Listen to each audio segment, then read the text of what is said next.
हमारे वोट चाहिए। हमारे आदिवासी भाई बहनों के दुख तकलीफ में ये कभी भी सहयोगी नहीं बनेंगे। बस हमारे महापुरुषों की जयंती मना लेंगे, हमको नचवा देंगे फ्री में, थोड़ी सी भी शर्म होती तो इस प्रोटेक्शन को वहाँ पे जिला महोदय को जाके अवगत कराते कि आदिवासी अपनी मांग के लिए आए हैं, यहाँ पे धरना प्रदर्शन करने के लिए नहीं आए हैं।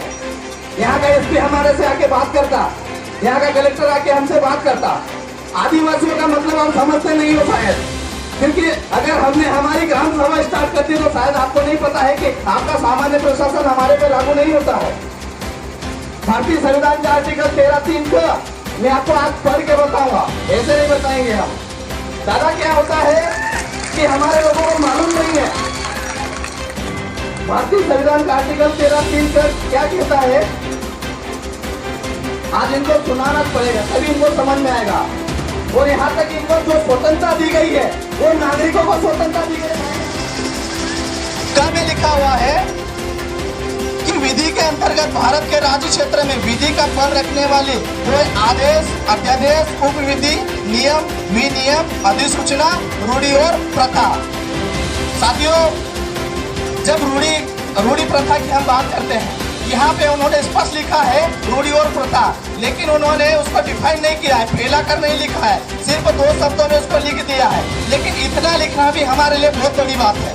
हमें ये आंदोलन करने की भी जरूरत नहीं लगेगी जब इनको समझ में आ जाएगा। तो रूढ़ी और प्रथा 13(3) का में स्पष्ट लिखा है कि अगर जहाँ तक इनके शासन खत्म होते हैं वहाँ से हमारी रूढ़िगत ग्राम सभा लागू हो जाती है।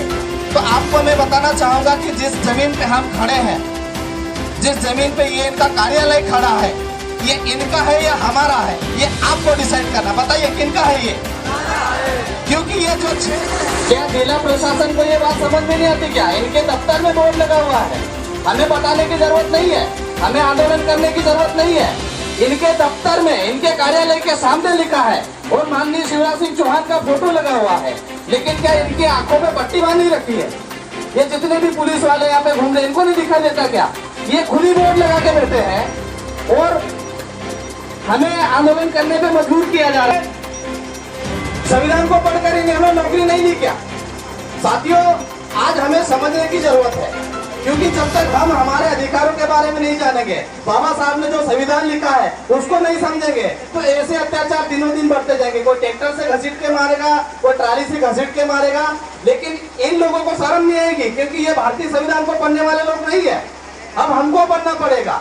ये सिर्फ नौकरी कर रहे हैं, इनमें सामाजिक जो एक शक्ति होती है ना, वो खत्म हो गई है। नौकरी की लालच में